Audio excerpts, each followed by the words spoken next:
Hola, ¿qué tal? ¿Cómo estás, alumna, alumno? ¿Cómo va ese pensamiento? ¿Cómo va esa motivación? Efectivamente, cada uno de los conocimientos que tú estás adquiriendo el día de hoy te van a servir muchísimo. ¿Para qué? Para el desarrollo de este proyecto de estudio. Es importante que reflexiones de manera activa cómo vas a practicar estos conocimientos. Es importante que para que estos conocimientos no se queden en el olvido y se vuelvan a acumular en esa memoria a largo plazo que quedó ahí en el olvido, los estés practicando constantemente. Por ello yo te invito a que estemos en contacto de manera virtual, platicando sobre los mismos temas para que logremos una práctica de habilidad sobre los mismos. Bien, repito, mi nombre es Jerónimo Martínez. Estamos en las clases en línea del Instituto Mexicano de Regularización. ¿Por qué lo comento? Porque es importante no perder la agrupación de nuestros conocimientos y en dónde nos encontramos. Repito, estamos en las clases virtuales, en las clases en línea del Instituto Mexicano de Regularización y seguimos con la materia de Historia Universal. Bien, vamos al sexto tema, que es la Revolución Industrial, probablemente uno de los temas más fuertes en cuestión de la historia bélica de nuestro mundo y que hasta nuestros días tiene que ver. ¿A qué me refiero?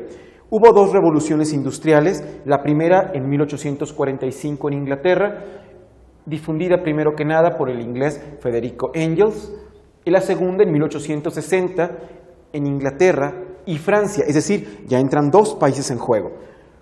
Bien, Bessemer, que fue el encargado de transformar el hierro en acero forjado, preguntarás qué tiene que ver esto. Tiene que ver absolutamente todo. La revolución industrial marcó de manera definitiva el inicio de la industria bélica, o sea, el negocio de la guerra. Vamos a pasar a las diapositivas para que lo veamos de manera muy específica. ¿Nos acompañas, por favor?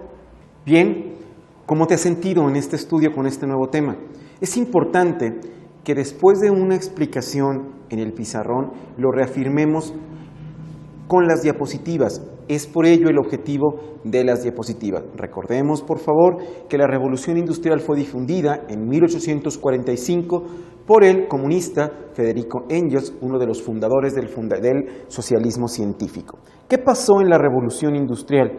Imagínate tu trabajo diario a caballo, en carreta, en carruajes. Imagínate un viaje por más corto que fuese, a caballo, a pie, sin zapatos. Imagínate el mundo sin el plástico. Imagínate el mundo sin la producción en serie. Imagínate el mundo sin un invento como el internet, como el teléfono, como la luz.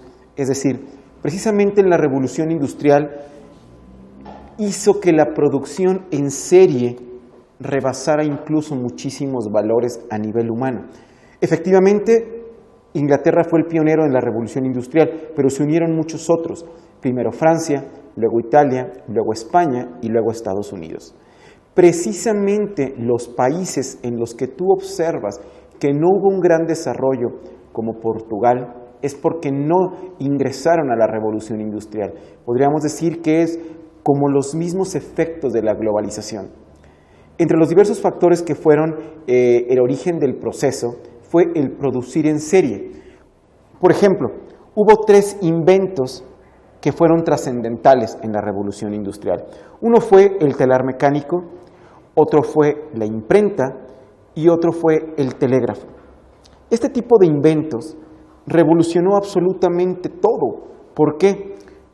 Porque lo que antes se hacía con el trabajo de 50 hombres en un telar mecánico o 50 mujeres, ya se podía exactamente hacer con 1, con 2, con 10, pero también marcó el despido de mucha gente y probablemente el destino de muchas personas se vieron afectados a raíz de la revolución industrial. La revolución industrial es un fenómeno muchísimo más profundo del que se pueda pensar. Las máquinas, sobre todo en la producción en serie, afectaron la vida de muchas personas y vamos a poner un caso completamente específico. En el caso, por ejemplo, del telar mecánico, muchísimas personas que hacían instrumentos de guerra, trajes, casacas, fue la industria más afectada, la industria bélica, pero la revolución industrial provocó lo que después serían las 3 peores guerras del mundo, que han sido la guerra franco-prusiana, la Primera Guerra Mundial, llamada también como Gran Guerra, y la Segunda Guerra Mundial. La revolución industrial, ¿cómo ha pegado la revolución industrial en el mundo? Yo creo que no hay un solo país que no se haya visto afectado por la revolución industrial. ¿A qué me refiero? Vamos a poner en México un ejemplo básico de lo que fue la revolución industrial. En los años 20 del siglo XX, en México empezaban a llegar las armadoras, después de la revolución, de Ford, de Chevrolet, de Dodge, y es gente que tuvo trabajo prácticamente hasta los años 60. 40 años después llegan las máquinas y desemplearon a muchísima gente. Hoy por hoy tenemos un grave problema de delincuencia. ¿Por qué? Por las refacciones robadas. ¿Sí me explico? Es decir, cómo en nuestros días podemos ver un ejemplo completamente básico, completamente gráfico de lo que es la revolución industrial. Yo te invito a que reflexiones, a que hagas una especie de cuestionario y te preguntes cómo ha afectado en tu vida diaria la revolución industrial. ¿Qué es la revolución industrial? Acuérdate que cada uno de los pasajes de la historia tiene un cómo, tiene un cuándo y tiene un dónde. ¿Quiénes fueron los principales precursores?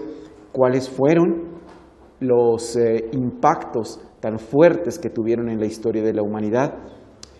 Pareciera, como el liberalismo y como la ilustración, un tema muy corto, pero no. Yo te recomiendo que hagas una guía de estudio, pregunta-respuesta, con algunas opciones múltiples, donde revises los años, los países donde se vieron involucrados y cómo esta fue la plataforma hacia las peores guerras bélicas que ha tenido la humanidad. Con esta pequeña reflexión terminamos el tema de la revolución industrial. Espero que te haya quedado claro, que lo que aquí he expuesto te haya sido de utilidad y como siempre me reitero a tus órdenes.